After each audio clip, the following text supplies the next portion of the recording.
All right. Well, hey, we are in the middle of a message series, and as Whitney said in the video, it may have been a little bit unclear, but we're kind of in the middle of two message series, which is different. So we're on a journey as a church. If you're new today or just you haven't been around a lot, you may not kind of be aware of this, so let me get you caught up on that. We're in the middle of a very long journey as a church family, all the way through the Bible from beginning to end. It's about 31 weeks. We're in week 9 today of 31. And we're taking some breaks in the middle, but rather than just labeling it as one huge sermon series, we decided to kind of break it up, make it into little sub-series. But they all comprise one big series because the Bible is one big story. Unfortunately, what can be difficult sometimes with the Bible is that to just read it through, you don't always see that one big story, but that one big story is the most important story ever told.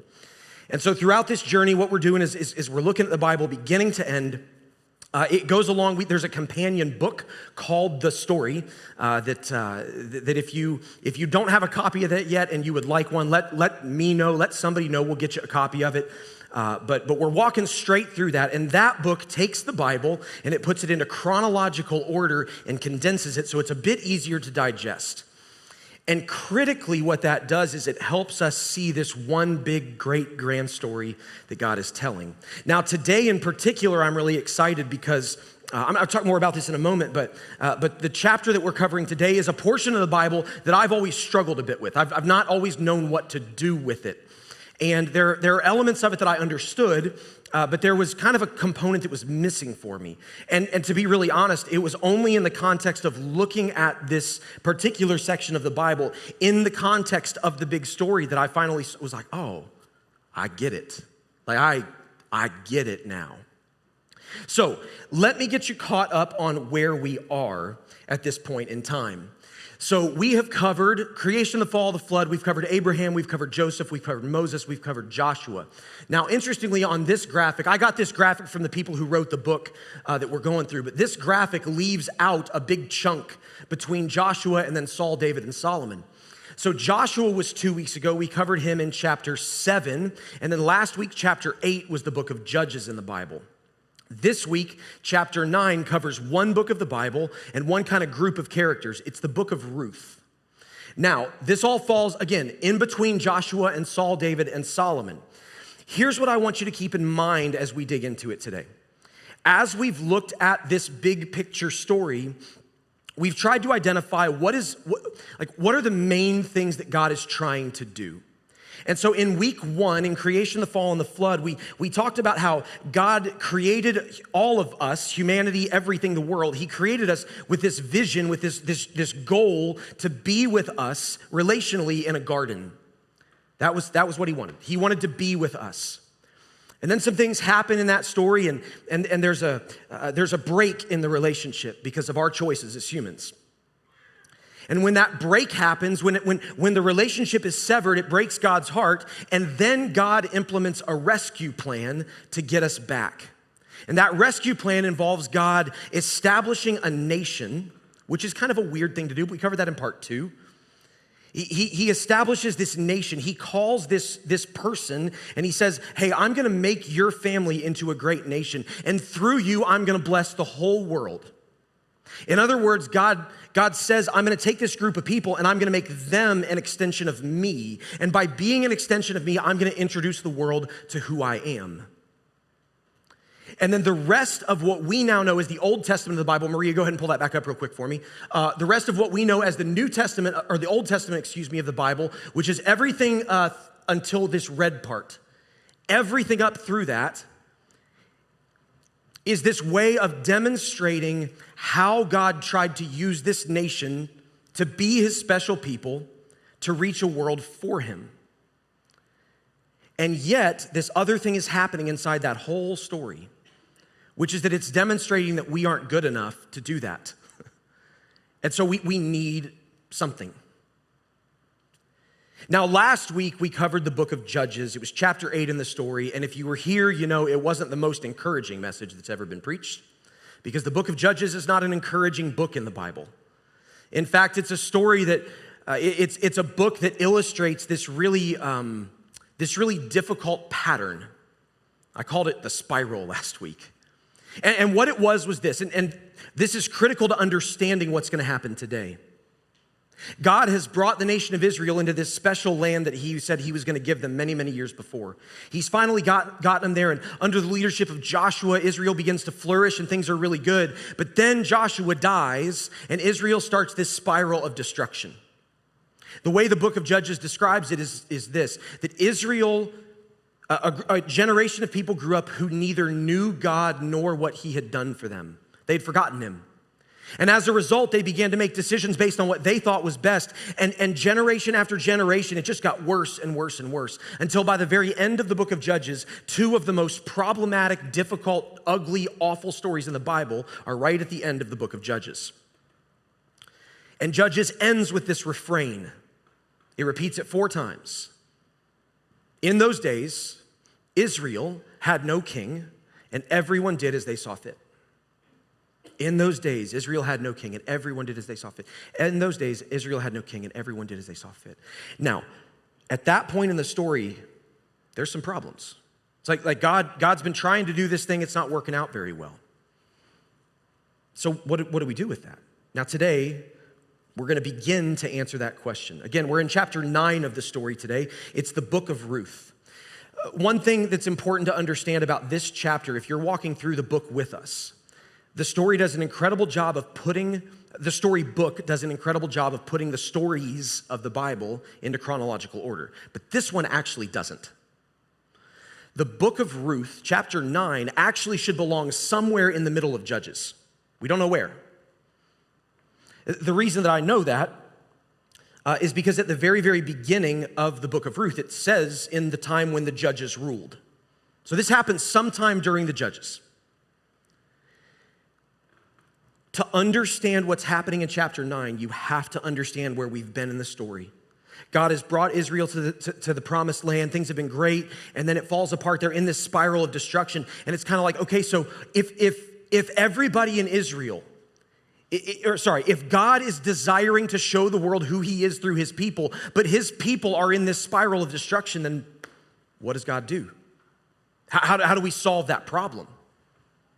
This is the piece that never made sense to me in the book of Ruth. But today, I hope, maybe for some of us, we've never quite understood why Ruth is there either. I hope that this will help you today. It's an odd book. The book of Ruth barely talks about God's action. That's one of the things that makes it odd. It's about really these kind of 3 main people, but it really doesn't even talk about God or what God does.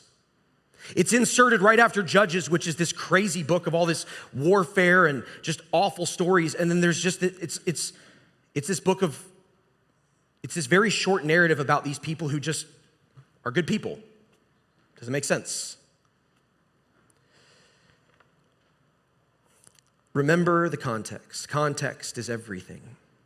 We've been in the fall. Our relationship with God is broken. God has a plan to restore. He establishes a nation. The nation has its ups and downs, and then it ends down in this spiral of destruction. So the question is, how does God bring his people back when they just keep forgetting about him? So as the book of Ruth opens, we're introduced to one of the main characters. There's a family, a man named Elimelech. And Elimelech has a wife named Naomi and 2 sons. Now, they live in Israel, they're Israelites, they're part of God's chosen people, and unfortunately, there's a famine in the land of Israel. And so Elimelech, in a move of somewhat desperation, leaves his homeland, leaves his where he owns land and his family, and he travels to the region of Moab. Now, at this point, the only thing we know about Moab is that Moab and Israel are enemies. They have spent many, many years at war. They're not at war at this point, but they've spent many years at war with one another. And so even Elimelech going to the land of Moab is a bit of an odd start to the story.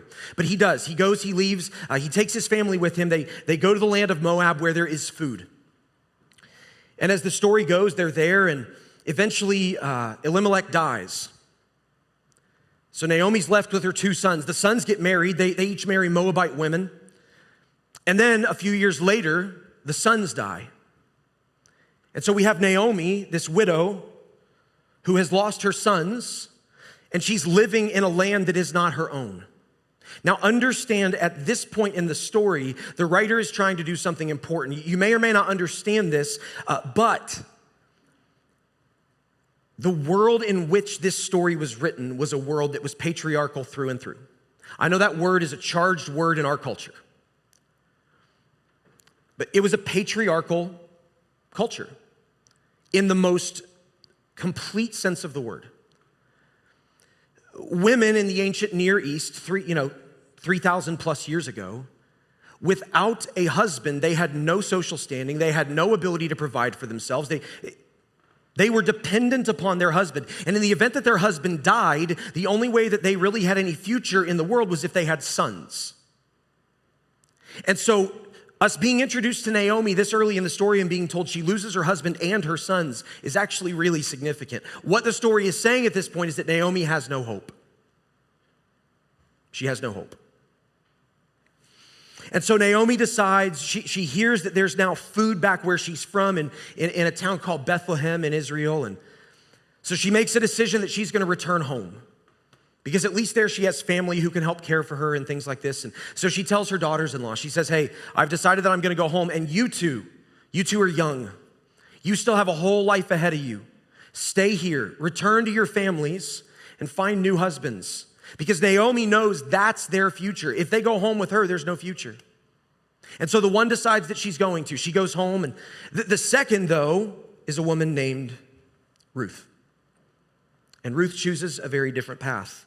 In fact, in Ruth chapter 1, verses 16 and 17 is probably the most famous set of verses, the most famous portion of the book of Ruth, where Naomi says to Ruth, you need to go home. And Ruth kind of refuses it, and Naomi repeats it. And then Ruth says to her, don't urge me to leave you or to turn back from you. Where you go, I will go, and where you stay, I will stay. Your people will be my people, and your God will be my God. Where you die, I will die, and there I will be buried. May the Lord deal with me, be it ever so severely, if even death separates you and me. This is kind of the first glimpse of what's to come throughout the rest of the book. It's this moment where Ruth shows an extreme level of loyalty, commitment, and humility, and righteousness. Righteousness is an interesting word. I don't know, based on your church background, what might come to mind when you hear the word righteousness, but righteousness in the most literal sense, in the most literal definition, actually refers more to our right relationship horizontally than it does vertically. There's a lot in the Bible about righteousness in relation to God, but those references are typically, not always, I'm making a blanket statement, but typically they're in regard to God being pleased with us because he's pleased with the way we relate to other people. And so in this context, that's especially true. When I say that Ruth was demonstrating righteousness, what I mean is Ruth was demonstrating a willingness and an ability to do the right thing toward Naomi, no matter what it costs her. Loyalty, commitment, righteousness. And so they return home. And as they do, it's kind of this interesting moment, because when you read Ruth in the context of Judges, it's kind of a moment where it's like, okay, not everybody's terrible. Because in Judges, kind of everybody's terrible. Okay. It's really the first moment since Judges chapter 1 where somebody seems to have good character. And again, it's a bit of a foreshadowing of what's to come. So they return, Naomi returns home, and Ruth's with her. And when they get home, they have to figure out how to provide food for themselves. Now again, without husbands, they don't really have a way to earn a living.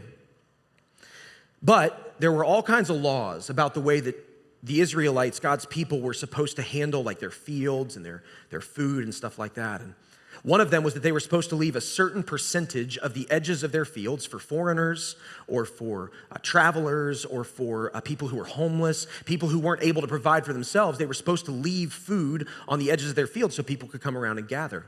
And so Naomi says to Ruth, hey, go gather some food. And Ruth goes to this field and she starts gathering grain. And as she does, she meets someone, a man named Boaz. And Boaz shows her some kindness, and it leads to a very interesting interchange.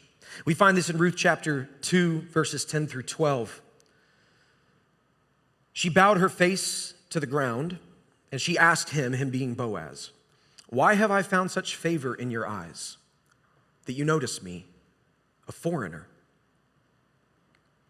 Boaz replied, I've been told all about what you have done for your mother-in-law since the death of your husband, how you left your father and mother and your homeland and have come to live with a people you did not know before. So may the Lord repay you for what you have done. May you be richly rewarded by the Lord, the God of Israel, under whose wings you have come to take refuge. This is an important moment in this story. If you take a step back from it and you think about the reality that Ruth and Naomi would have found themselves in. Naomi's coming home. She's got family around this area. There are people who know her. But when they arrived, they would have been the talk of the town. We don't know how big Bethlehem was at this point in time, but it wouldn't have been a large city. And Boaz has heard all about them, which means people have been talking. It's hot news. Naomi's back, and she's got this woman with her. And you can imagine the way that the news would have spread, right? But interestingly, typically when people are yipping about what's going on, there's a level of cynicism at best, or just flat out negativity at worst. What we see here is that as people in town have been talking about this development and Naomi coming home, what we see is that people have been talking very positively about Ruth. They recognize that Ruth has done something unusual. Ruth has done something that most people wouldn't have done. In staying with Naomi, Ruth has done something that demonstrates a tremendous amount of character. And word of that is spread. So Boaz hears about it and shows her kindness, and he says, listen, you didn't have to come back. You didn't have to come here. You didn't have to stay with Naomi. You didn't have to be faithful to her. You didn't have to be loyal to her. You certainly didn't need to try to take on the customs of our people. You certainly didn't need to take on our God, but you've done all that. And so, he says, I just want God to bless you because of what you've done. Now, again, as we read this, it stands in stark contrast to what's happened through the book of Judges. It's completely different than everything that's happened in the book of Judges. But we see this theme developing. There's all of a sudden now, we don't have people disobeying God. We don't have people stuck in this spiral. Instead, we have people just simply doing what God has said. We have people just obeying what God has asked them to do. You don't see that necessarily in the book of Ruth. You have to understand the law that God had given to the Israelites in Exodus and Leviticus and Numbers and Deuteronomy. You have to understand that God has told people how to treat one another. It's just that nobody's doing it. And then all of a sudden, in the midst of this spiral of destruction and chaos in Israel, there's this foreign woman who's doing exactly the things that God has told his people to do. Like Ruth is being set up at this point as the most unlikely hero in the Bible. She's not an Israelite. She's a widow, which means that she's not a part of God's people and she has no future. And yet, she's a woman of high character. She's a woman who's being presented as just doing the right things. And that image of her continues. So Ruth gets home with a whole bunch of food, and Naomi asks her where all the food came from, and Ruth tells her about Boaz and her interactions there, and Naomi's response then, and this, I couldn't fit everything in your notes today, so there's gonna be a couple verses that aren't in your notes. In Ruth chapter 2, verse 20, Naomi responds to everything Ruth has said. She says, "The Lord bless him," Naomi said to her daughter-in-law. "He has not stopped showing his kindness to the living and the dead." She added, "That man is our close relative. He is one of our guardian redeemers." Very, very quickly, if you've heard people preach on the book of Ruth, my guess is you've heard them talk about this idea of a guardian redeemer, a kinsman redeemer. This is actually a big deal biblically. This is a direct arrow forward to Jesus. Now, I'm not gonna go into all the ins and the outs of it, but what Naomi is saying here to Ruth is significant. A guardian redeemer, a kinsman redeemer, would have been a close relative of a widow or of someone who, maybe of a child, who found themselves in a situation where they couldn't get out. And a widow, an older widow who has lost her husband and her two sons, all of her sons, would have fit that description. A guardian redeemer would have been someone who came in and who redeemed the family by taking the woman or the child, in this case, taking the woman as his wife, thus preserving the family line, which to us doesn't make any sense, but to them was a huge deal. Naomi's saying this, she's illustrating that there's hope for the future for the first time in her family. He's a guardian redeemer. He might be able to do something about the situation that we're in. Now, again, the idea of the guardian redeemer points forward to Jesus, but that's not where we're going to focus today. What I actually want you to notice in that is not the guardian redeemer piece, but it's that Naomi says he has not stopped showing kindness. Because now we have this theme of kindness that's moving throughout the book. We have this theme of kindness that Ruth is showing kindness to Naomi and Boaz is now showing kindness to Ruth. And again, it stands in stark contrast to what happens in Judges. And then just a couple verses later, Naomi illustrates just how big of a deal it is that Boaz has acted the way that he has.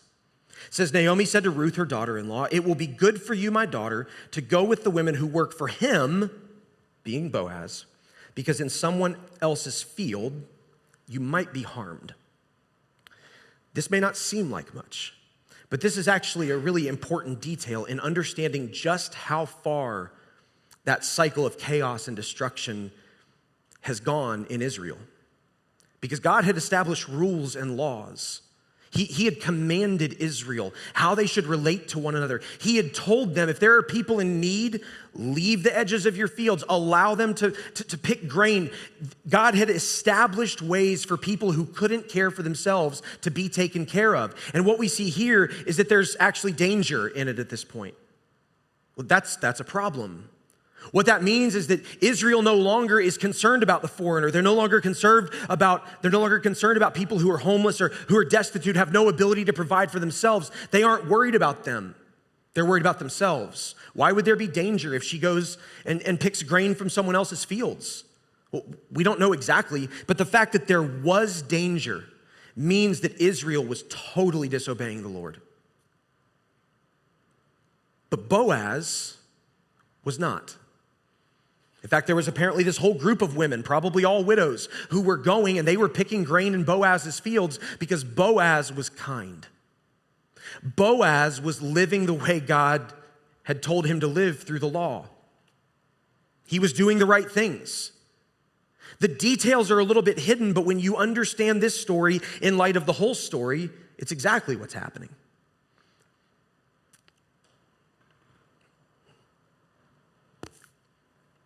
So at this point, Naomi develops a plan. She recognizes, hey, Boaz, he's a close relative. There's the potential here that he could redeem and save our family. And he's different than the other people around. He's actually doing the things that God said to do. So Naomi develops a plan. It's a plan to save the future of her family by finding a husband for Ruth. Now, this can become challenging for us to understand because of cultural differences. Okay, so I'm asking you to, if you hear some of the detail here and you're like, well, okay, that's fine. This was 3,000 years ago. Okay, that's a lot of years. That's a whole lot of years, okay? It's funny because even to think about, what happened 300 years ago? 300 years ago feels like an eternity, right? We're talking 3,000 years ago. So let's give a little bit of grace to a culture that was very different than our own and try to see what God's doing in the midst of that. Naomi comes up with a plan. We find it.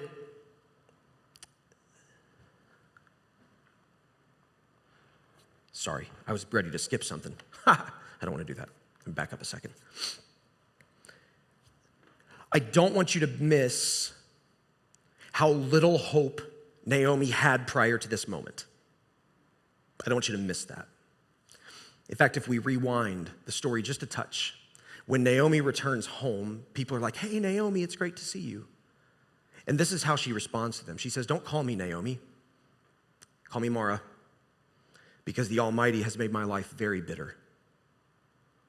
This is the position that Naomi finds herself in when she returns home. And now at this point, there's this man who might offer a solution, who might provide a way out. And so the plan that she begins to develop is that Naomi tells Ruth to approach Boaz And to do this it's this weird moment where Naomi says, hey, approach him when he's asleep and uncover his feet from his blanket. It's like, when we read this, it's like, what? I don't understand. What does that have to do with anything? Well, it's a long story, so we're not going to get into all of it. But what it would have demonstrated was and again, please hear these words from a 3,000-year-old context, okay? It would have demonstrated Naomi's submissiveness to Boaz in saying, I would like for you to redeem my family, and I'm presenting myself humbly before you, okay? Again, let's move past how weird that might be in our cultural context. In their cultural context, this was a big deal.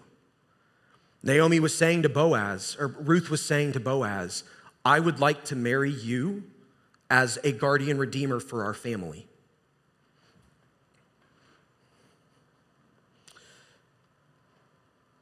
This is a moment that Boaz would have been presented with a choice.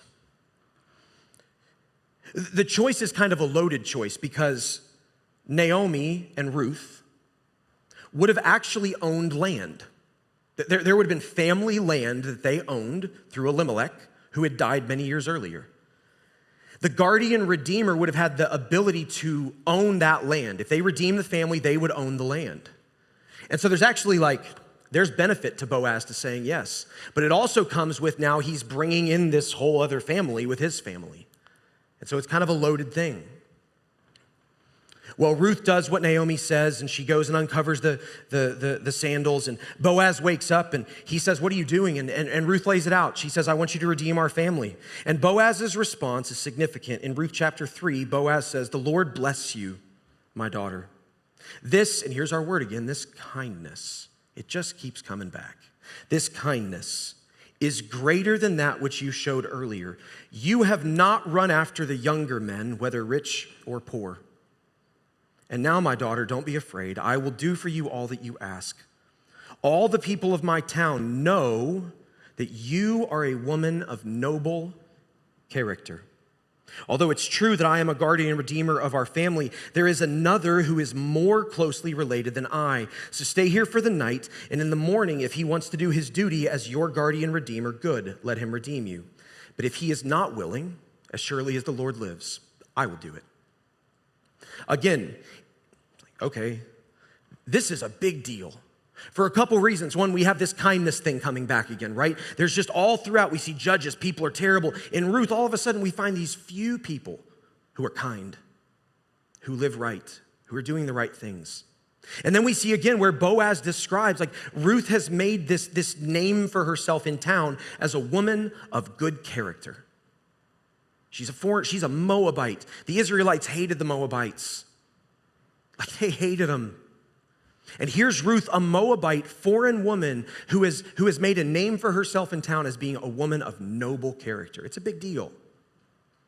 But the bigger deal still is that Boaz in this moment, well, first of all, let's just translate his initial thing. He's like, hey, this really? I'm an old guy. You want me? And then he says, there's a guardian redeemer closer than I. What this means is that in this custom, the closest relative to the family who needed a guardian redeemer had rights to that person. Again, let's move past the 3,000-year-old things. But that was reality, okay? So in Boaz saying this, Boaz is demonstrating that he is a man of noble character. Boaz could have just said, okay, yep, I'm going to do it. And Boaz would have gained land. He would have gained Ruth. But instead, Boaz says, I have to do this the right way. There's somebody else. I'm in, but there's somebody else, and I have to do this right. So we have Ruth, a woman of noble character. We have Boaz, apparently a man of noble character. There's just so much packed into this moment.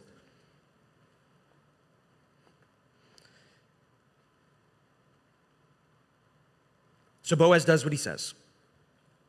He approaches the nearer kinsman redeemer, and that one turns down the offer because he's afraid that it might cost him something in the end. So as the story concludes, it's kind of a happy ending of all happy endings. The book of Ruth is 4 chapters. It's very quick.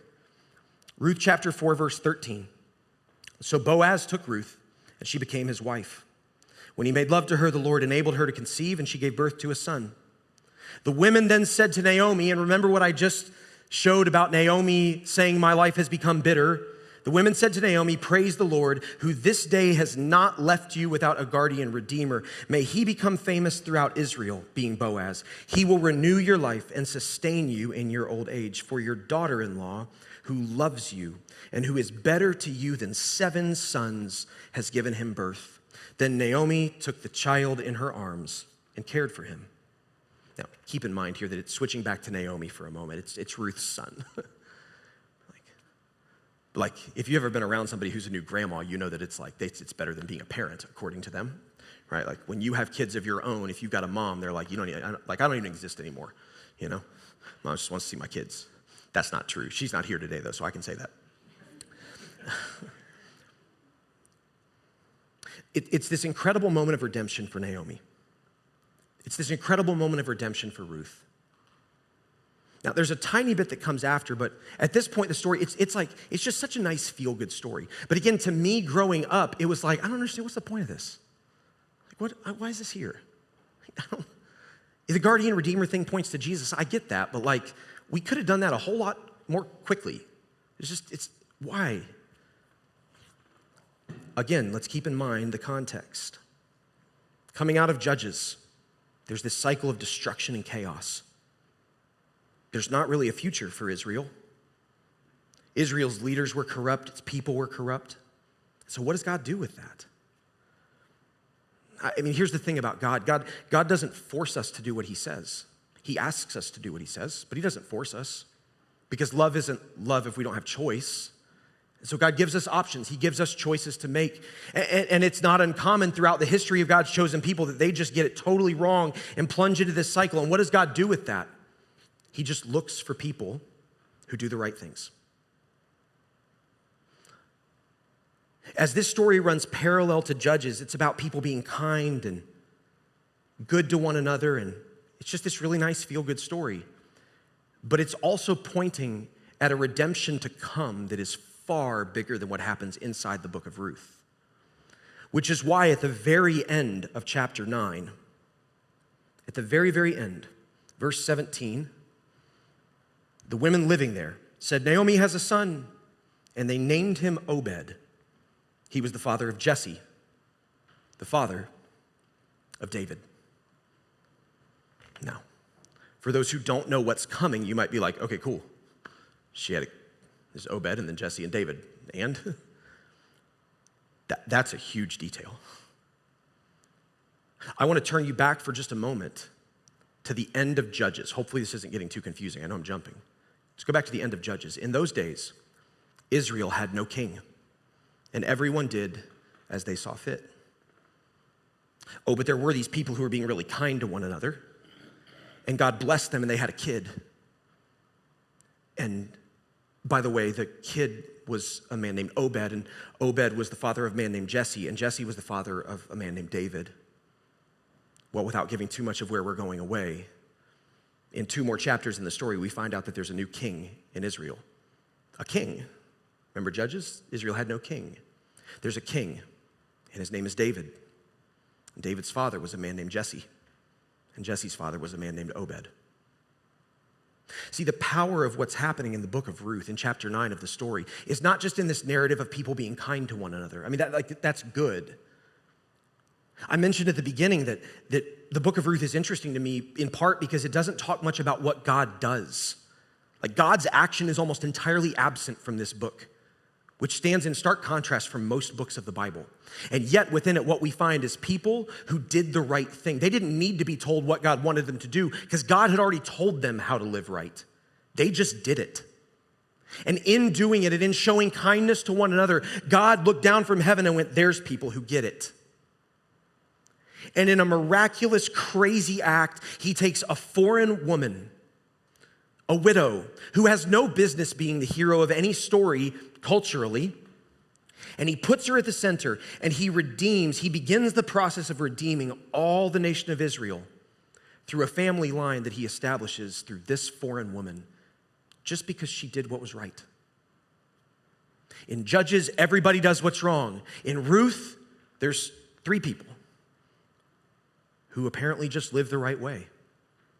And it's this incredible story because it's like we expect deliverance to come through the judges, through the big heroes, right? We expect deliverance to come through Deborah or from Ehud or from Othniel or from Gideon or from Samson. We expect deliverance to come from these war heroes. And instead, God takes a Moabite woman and sticks her in the center of the story.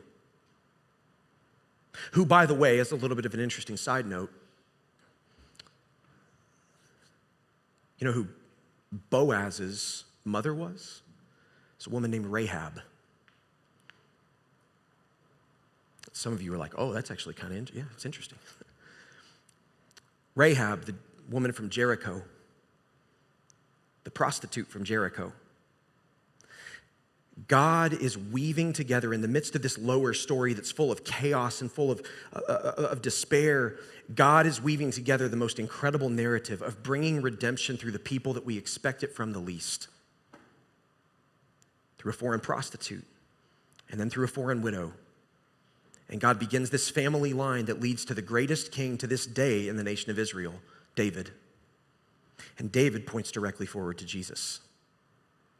The power of the book of Ruth, the power of chapter 9 in the story is that God is always looking for people who will do the right things. And when he finds them, he uses them for far more than they're capable of. Because when he does that, he gets to show off his power and his might and his greatness.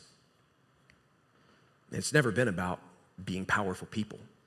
It's always been about obediently doing what God asks.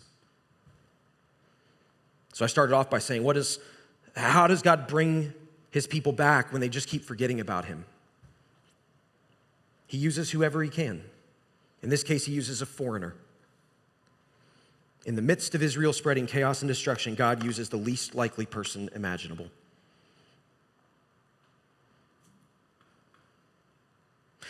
And so if I could summarize what I think the book of Ruth, chapter 9 in the story is all about, as it runs this parallel line with chapter 8 and how terrible things are, I would say this: God redeems. God redeems through people who do what's right. As simple as that is, I don't want to overcomplicate.